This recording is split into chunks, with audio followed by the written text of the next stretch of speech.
Hello fellow Unreal Engine developers and designers. As you know, Unreal Engine 5.1 came out a couple of months ago and I've been dying to see if Nanite enabled foliage offers better performance improvements. So in today's video I'm going to look at regular foliage and Nanite enabled foliage. I'm going to do it for a grass scene and a trees heavy scene and we'll see if there's any difference. Let's get straight into it. So I'm a little late to the party talking about Nanite foliage. As I said, the 5.1 release came out a couple of months ago, but I've been traveling through most of December, so I didn't get round to doing this video until now. So before we get into benchmarking the differences between regular foliage and Nanite foliage, I want to talk about the setup for these tests. So I've got a couple of scenes I'm going to use from previous videos. This one is my Glacier Valley, and that's mainly grass, and then I'm going to use the Arctic Forest, which is mainly trees, in some later tests. And in terms of the setup, I've got the standard out-of-the-box project setup here. So I'm using Lumen, Nanite, and importantly, I'm using virtual shadow maps. Virtual shadow maps are really look good on sort of realistic maps. I'll show you the difference between the two. So I'm going to also, just to let you know, I'm going to be running in Epic settings. If I look at the scalability, running in Epic. I'm also going to make sure the screen percentage is full, 100% for maximum fidelity.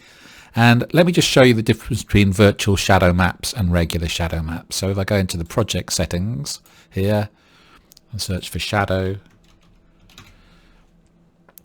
virtual shadow maps are on by default. If you look at, particularly in the front here where the foliage is, if I change it to regular shadow maps, you see it becomes this sort of soft quality here. It's not quite as realistic. You'll notice if I switch back, particularly underneath the ground and in between the leaves, you get much more detailed shadows which look much more realistic. So that's great, but unfortunately it comes with a performance cost as well. The main reason for that, which I'll show you, is if you look at the virtual shadow map cached pages, you can see that where it's green here, it's not having to recalculate the shadows each frame, but here in the foreground, because the grass is moving, it's got a world position offset function in the materials which creates the slight wind movement. It means that it invalidates the shadows in every frame. They have to be recalculated. Now if you really need performance, you can remove the movement, but in my opinion static grass and static trees tend not to look as authentic. So again, let's bear that in mind when we do the tests. So as I said, we've got Epic settings, we have 100% screen percentage, or 100% screen percentage, and we have virtual shadow maps, Nanite and Lumen switched on, although we're not using Nanite at the moment. So let's get into the first set of tests. Okay, for my first tests I'm going to use the regular foliage, and I'm going to have two camera positions, one with substantially more grass than the other, and I'm going to go into full screen. Well, actually I'll put on the frame rate first, so Control Shift H will show me my frame rate. I'll go into full screen mode with F11 and then I'll go into play mode. So you can see here that I'm getting around about 84 frames per second with this view. If I then come out of play mode, and I'll switch my bookmark to a view with much more foliage and go into play mode, and you can see there that the frame rate has come down a lot, simply because there's about double the foliage in the viewport.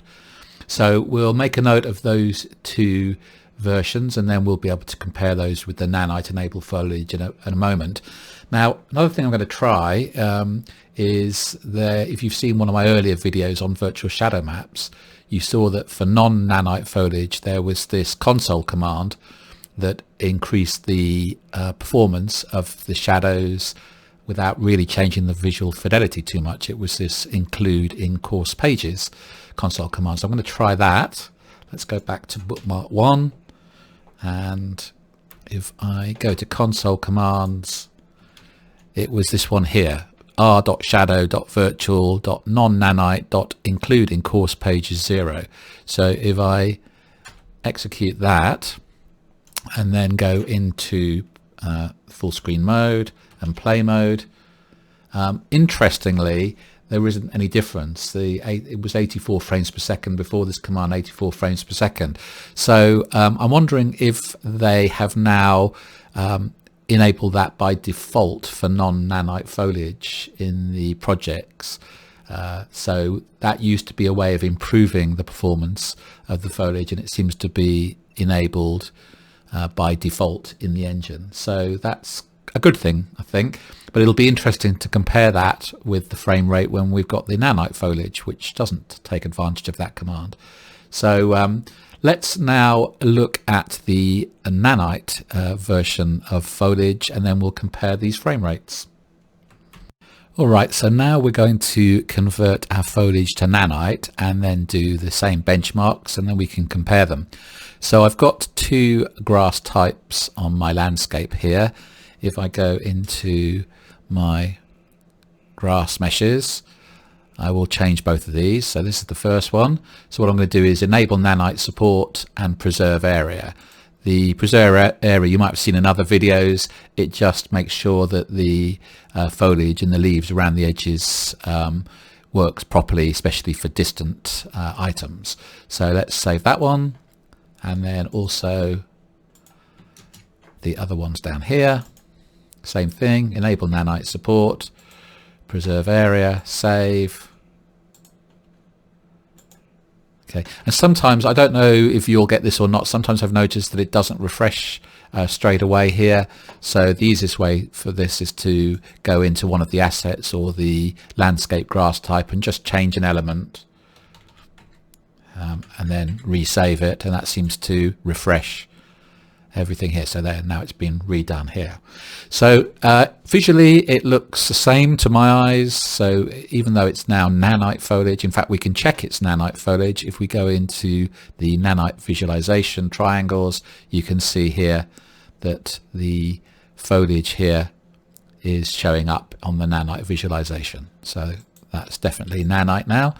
So let's do the same benchmarks again for our two bookmarks. So start off here, go into immersive mode and play mode, and make a note of the frames per second, and then we'll come out of here, go to bookmark 2 with more foliage, go into play mode, and we will make a note of the frame rate there as well. And now what we'll do is we'll look at a comparison between those two and see if there's any improvements in the performance. So here are the benchmarks, and they make very interesting reading. So the first camera bookmark, where I had less foliage on the screen, the non-nanite foliage, I was getting 84 frames per second, and then when I nanite enabled it, it went down to 69 frames per second.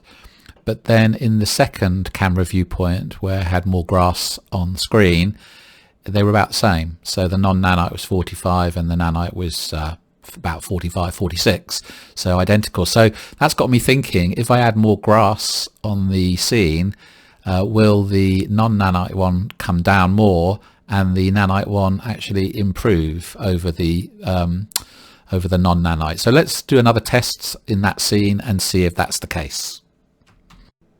So I'm back in my Unreal Engine project, and what I'm going to do is, for the main grass type, I'm going to increase the cull distance so that it stretches further into the distance. So if I go into the landscape grass type, at the moment it's got a cull distance of 20,000 units, so I'm going to change that to 30,000 to give me 50% more grass, and save that. And you can see that it's gone further up the hill here. And what I'll do now, I'll just save that, and I will do a benchmark once it's reset the project. There we go. I'll do benchmarks for nanite and non-nanite, and then we'll have a look at them in the table. So I'll be back in a second. So as you can see, it's very interesting. As I added more foliage onto the view, the non-nanite grass performed worse. So it went down to 26 frames per second, whereas the nanite enabled foliage with even more foliage on the screen went down less. So it stayed at 36. So quite a big improvement over the non-nanite foliage. So my supposition that it would scale better in nanite was correct. So it's interesting. There's obviously a sweet spot here where it's the same, but then if you've got a scene with lots of foliage on it, you obviously want to do these benchmarks, and the nanite enabled foliage definitely improves better. And if you're thinking, well, 36 frames per second is terrible, don't forget you can then adjust things like the screen percentage and the TSR settings to increase the performance to a good rate for your game player. So you can still adjust it, but nanite's going to give you better performance right out of the box. So interesting first set of benchmarks. Certainly the interesting things here is the course pages hack that I used to do doesn't seem to need to be applied anymore for non-nanite, and nanite just seems to scale better as you get more items on the screen. So it's going to be interesting to do the next set of tests with the trees in my Arctic forest, because I've got a lot of them on screen at any point in time. So it implies that the nanite version, because there's lots of trees, should perform better. So let's jump in there now and see if that's the case. So I've loaded up my Arctic forest scene, and this is all trees in the foliage, and I've set up a couple of bookmarks here. So the first one is in my campsite, so there aren't as many trees around because we're in the sort of depths of the forest. And then the other bookmark is on top of a ridge where there is a forest as far as the eye can see, so that should be a lower frame rate. So as before, what I'm going to do is I'm going to first of all check it out with this non-nanite foliage. So again, let me just check that the settings are epic settings, and I've got the screen percentage at 100. Let's put the frame rate on with Control-Shift-H, switch to my other bookmark. All right, and let's start off full screen mode with F11, go into play mode, and then you can see there I'm getting about 47 frames per second. Let's now come out of play mode, switch to the other bookmark, go into play mode, and I'm getting about 60 frames per second here. So that in itself is quite interesting, because I thought that this would be a lower performance because of the fact that I've got more trees in front of me, but I guess the other scene inside the campsite had more trees around me, so the amount of processing for the tree foliage was greater in that instance. Okay, let's now do the nanite version. So if we go into the meshes, so I found it here. It was the Spruce Half 03 that I was using. If I open that up and I want to enable nanite support, preserve area, let's click save on that, and it'll do a little bit of processing first, and it'll also take a little bit of time just to recompile the shaders.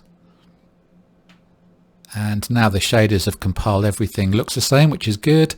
So let's do the same benchmarks again. So let me switch to the campsite view, go into full screen, play mode, and the frame rate there is about 45, 46 frames per second. And then if I switch over to the other bookmark, go into play mode, and frame rate there is around about 51, 52 frames per second. So let's compare that in the table, and we'll see if we can do a summary for this as well. So here are the results from the Arctic forest test. So when I was in the campsite view, the non-nanite and nanite frame rates were broadly similar. So there were more trees in the viewport, and greater detail was required because we were closer up to them.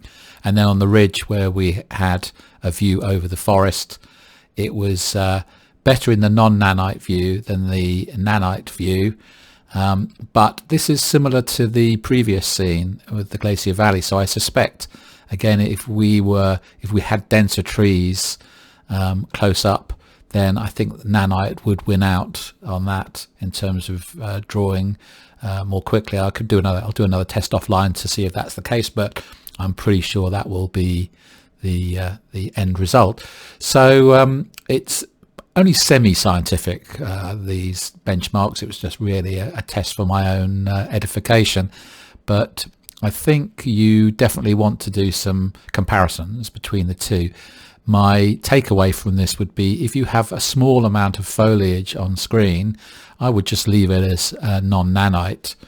You probably will get better performance from that, but as soon as you want to add more foliage or denser foliage on screen, then nanite starts to win out. It's certainly comparable, and as we saw when we added more foliage in the Glacier Valley, nanite was definitely scaling up better as you added more and more foliage onto the screen.